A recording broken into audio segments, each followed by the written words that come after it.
привет! Меня зовут Ирина, и вы на канале Ирина Кукин. Сегодня покажу, как приготовить терин и как оригинально его оформить. Предварительные приготовления, которые нужно сделать. Куриная печень 150 граммов. Все пленки и лишние части обрезаны. Я замариновала ее, налив 50 граммов портвейна, хорошего. И сделала это накануне. Поставила в холодильник на ночь. Можете и не мариновать. 500 граммов куриное филе, нарезанное кубиком по сантиметру. 500 граммов свинина, шейный карбонат или грудинка, нарезанная таким же кубиком. Все мясо в холодильнике. Давно не видели? Давно. Луковицу небольшую, примерно 120 граммов, нарежу мелким кубиком. Опять хвостик не оставила. Сколько меня муж учит. Давайте опрос. Давно не проводили. Знаете ли вы, что при очистке лука нужно оставлять хвостик, чтобы было потом удобнее резать? Вариант 1. Конечно, знаю, давным-давно и прекрасно этим пользуюсь. Вариант 2. Нет, не знал, но буду применять. Вариант 3. Не задумывался об этом. Жду ваши ответы в комментариях. Прекрасно. На сковороде разогрею масло или какой-либо другой жир, выложу лук и обжарю до полупрозрачного состояния.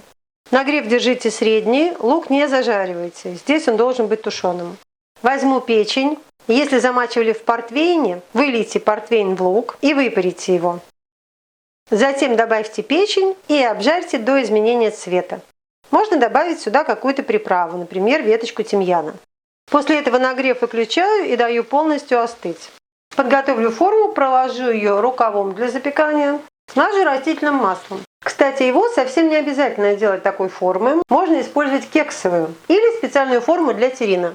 Лишнее обрезать я не буду, потом будет удобнее накрывать. Фарш можно вымешивать руками или с помощью комбайна. Насадка лист. Выкладываю в дежу свинину, курицу и вымешиваю до объединения и до появления белковых нитей. Вы их увидите. Это будут такие тонкие, белые, рвущиеся ниточки. Вымешиваю на низкой скорости. Если вымешиваете без комбайна, то нужно будет интенсивно вымешивать руками. Все продукты для фарша идут из холодильника. Когда вы видите, что фарш объединился и белковые нити появились, добавьте остывшую печень с луком и на той же низкой скорости. Смотрите на консистенцию массы. Видите, она становится однородной. Так, по поводу замены свинины на картошку и курицы на авокадо. Все можно на свой страх и риск. Например, можно свинину заменить на постную телятину, но в таком случае вместо куриного филе вы берете куриные бедра. Хоть один сорт мяса должен быть более жирным. Добавляю 13 граммов соли, 1 грамм черного перца или по вкусу и немного молотого тимьяна, потому что я благополучно забыла добавить его в печень. Сюда же выливаю 120 граммов жирных сливок, холодных, прямо из холодильника. 20% тоже можно. И сюда же добавляю холодное яйцо, 50-55 граммов. И вымешиваю дальше. При приготовлении в него можно добавлять вяленую вишню, клюкву, фисташки. А сюда я не добавляла со своей скрытой целью. Уберите все со стенок и поднимите со дна, чтобы перемешивание было равномерным. Посмотрите, что представляет из себя готовый фарш. Видите, несмотря на наличие в нем кусочков мяса, это все-таки такая единая масса.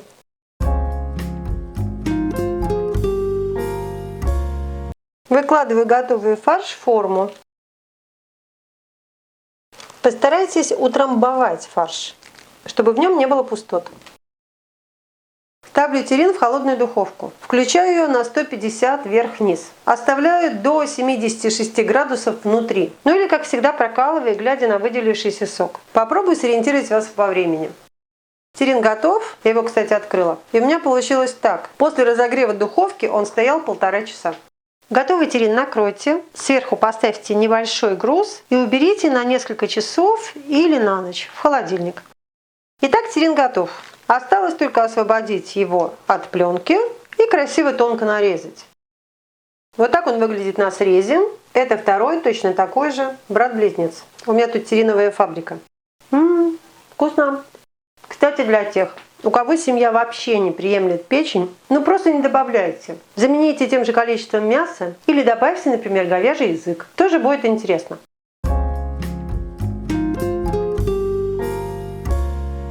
Для тех, кто, как и я, не ищет легких путей, предлагаю сделать террин с гранатом и в гранатовом желе. Для этого нужна какая-либо форма, можно использовать вот такие из фольги или использовать ту, в которой вы его запекали. Вообще-то я хотела найти более плоские, но их не было. Я хочу выложить форму пленкой внутри, хотя это не обязательно. Как вы знаете, желе можно вытащить, опустив форму на несколько секунд в горячую воду. Но мне идея с пленкой нравится больше. У меня форма получается 8 на 20. То есть, если разрезать террин вдоль, ровно половина. Нужно замочить желатин из расчета 40 граммов на литр жидкости, то есть сока. У меня здесь 24 грамма, это на 600 граммов сока. К желатину я добавлю 145 граммов воды, это 1 к 6. Размешала, пусть набухает. Здесь у меня гранатовый сок, магазинный, но пишут, что натуральный. Я подогреваю его до горячего состояния. В горячем соке разведите набухший желатин. Посмотрите, чтобы он полностью разошелся. Если что-то останется, то прогрейте дополнительно вместе. И не бойтесь, современный желатин можно кипятить.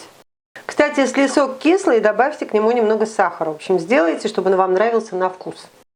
Дайте соку остыть. Налейте немного на дно формы. И сюда же выложите зерна граната. Ну, тут опять же, сколько хотите. Я положу много, но в один слой.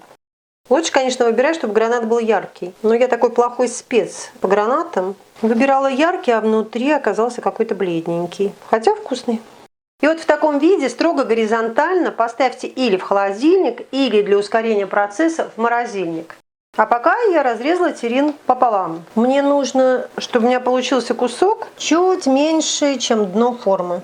Когда желе застыло, достаю и аккуратно перемещаю сюда вырезанную полоску.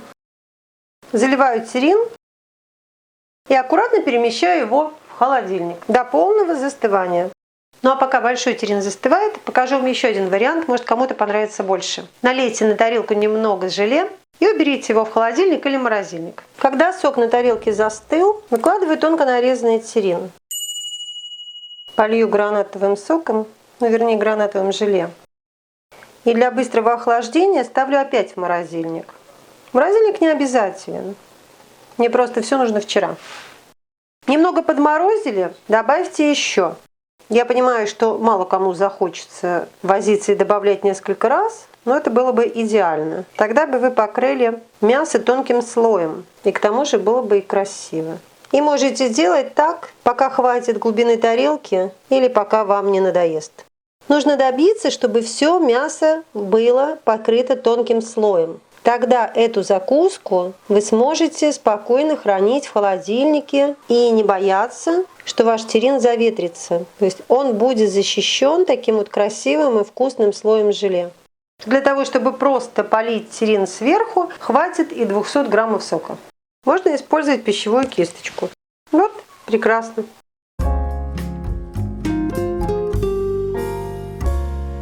Ну и, наконец, достаю форму и извлекаю террин. Посмотрите, как он красиво и празднично смотрится. Да, косточки граната сверху, конечно, красиво, но разрезать с ними неудобно. Смотрится довольно интересно. В общем, могу сказать, что это не только красиво, но и очень вкусно и довольно нестандартно. Вот такой мясной террин в гранатовом желе у меня получился. И обязательно получится у вас. Непременно приготовьте, а я желаю вам приятного аппетита!